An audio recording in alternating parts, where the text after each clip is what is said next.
it's a privilege what I'm going to do right now, which is to have an interview with Mr. Ernesto Gazzola. Ernesto Gazzola is the owner and he is the founder of the Gaerne shoe. The reason why the name of the shoe is Gaerne is because the last name Gazzola, Ernesto. That's very common here in Italy to take a few letters from each name and come up with the company name. And Gaerne is actually the namesake of this gentleman that's seated next to me, and which is a privilege to interview today. Ernesto, piacere essere qui insieme con te. Un piacere mio, sì. Allora, Ernesto, mi piacerebbe conoscere la storia della scarpa Gaerne. È una storia un po' lunga e piena di sacrifici, perché c'erano 8 fratelli, cresciuto nella povertà. Io ogni tanto faccio un po' di traduzione, altrimenti mi dimentico. Sì. Allora, this is a history made from, it was 8 brothers and sisters, and they were very, very poor. And it started that way here in this particular area where we are right now. Sei di questa zona, giusto? Sì, nativo proprio qua. Right around here. Sì. And he and his wife started. Ti sei cominciato con la moglie, no? Con la moglie, sì, perché anche la moglie andava in fabbrica a fare le cuciture l'orlatura dentro. His wife also worked in another factory making the shoes. È un periodo che c'era una povertà enorme qui, no? C'era povertà. Una povertà. Sì, forte povertà. And he started in a period where it was very poor. This part of Italy was, whereas it's now probably one of the richest parts of Italy, it was one of the poorest parts of Italy. Now, adesso questa zona è una delle zone più ricche in Italia, ma allora era una delle zone più povere. Proprio la zona più povera qua. Allora, spiegami allora come ti sei venuto questa idea di cominciare a fare scarpe? Ma c'era la povertà e mio papà mi ha mandato da un calzolaio imparare a fare delle riparazioni, e dopo ho cominciato sempre quel pallino di mettermi quasi in proprio, ho cominciato a fare un paio di scarpe per qualche contadino e i stivali da caccia. Dopo ho cresciuto i figli, correva in moto e ho cominciato con le moto, e dopo ho cominciato con la bicicletta. Wow. He says his father sent him to learn about repairing shoes. So he learned first to repair shoes, then he started his own, he had this desire to start his own enterprise, so to speak. And then he started making shoes for the farmers. And then he started making hunting shoes. Then his son, who raced in motorbikes, he started making shoes or boots, motorcycling boots. And then he started with cycling.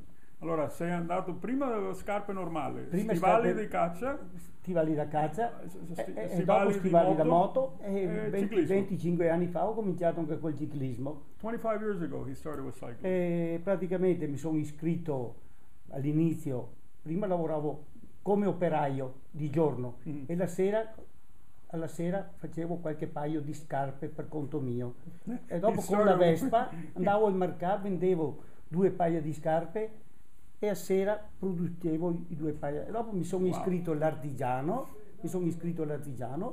ho assunto un uomo e così sono andato avanti, sempre con l'aiuto anche di mia moglie, che è un'artista per quello che riguarda le cuciture, così. So he would actually have a job, a full-time job. Then at night he would work on the creating shoes, and his wife did all the sewing. And then he would take his Vespa and go to the market and sell the shoes, and come back and with a little bit of money buy more materials and make shoes. While in the daytime he was working as an operator in a factory. Il ciclismo, perché il ciclismo?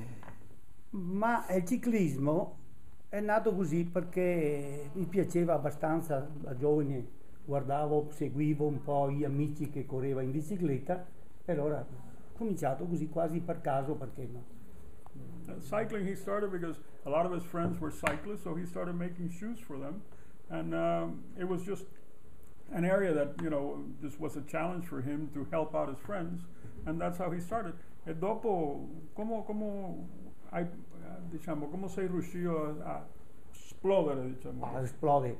e 50 anni quasi, 48 anni che lavoro. 48-year-old explosion. I mean, it took him 48 years to explode. E 40 anni che lavoro in proprio. Un'esplosione di 48 anni? No, 48 anni e 53 anni che sono sposato. Dopo 3-4 anni che mi sono sposato, ho cominciato subito, e la moglie non era d'accordo, lei sognava una casetta con i figli e mi ho sacrificato i primi anni senza casa, ho dovuto cambiare casa 2 o 3 volte perché ero sempre più piccolo.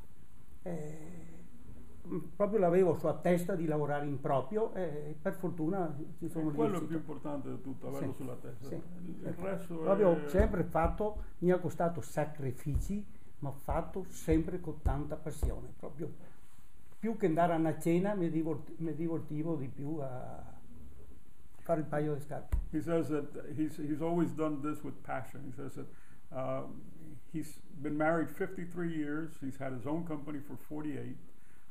He says before he'll go out to dinner, he would actually enjoy more working at making a pair of shoes or developing something new or working at something exciting than go and do the social thing. So this is his passion, this is his love, and this is the reason why he's been successful at what he's doing.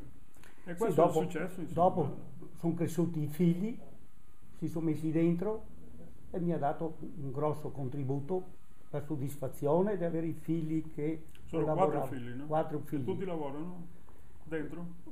3 al momento. He's had 4 children, and then as they grew up, they all started helping out. Out of the 4, 3 of them work right in the factory or in the business, so to speak. And we're going to be meeting with Marta, which is the daughter who runs basically the business right now, at least the marketing and the export of it. Allora, loro di 4, 3 sono dentro? Sì. Bravo. Sì.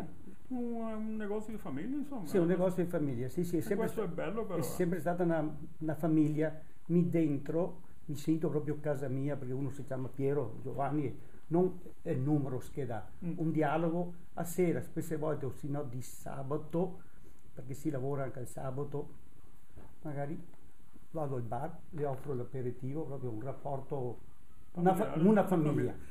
He's actually, this is not his office. His office is inside the factory, and they're all family. He says they're not a number. They're Piero and Paolo, and they're all like members of his family. He coexists, and on Saturdays he brings them out and has dinner with them, and it's all part of a big family. And I think that's part of the success. His wife, his kids.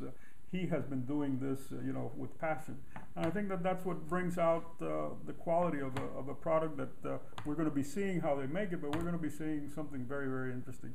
È per questo che diciamo è un lavoro di passione, un lavoro di amore, un lavoro di famiglia. È nato proprio di passione, di famiglia, perché sennò i sacrifici che ho fatto non lo so. E mi chiedo tante volte come ho fatto superare tanti sacrifici, mi chiedo proprio come ho fatto perché avevo i figli che cresceva, dovevo mantenerli, farli studiare, portarli avanti, avevo una casa in affitto, dall'altra parte questo piccolo laboratorio, con tanto impegno sono andato avanti. Adesso è tutta un'altra cosa. E adesso è tutta un'altra cosa. Adesso ho la soddisfazione dei figli che condivide tutto col papà, perciò la soddisfazione più grande è quella dei figli. Sì.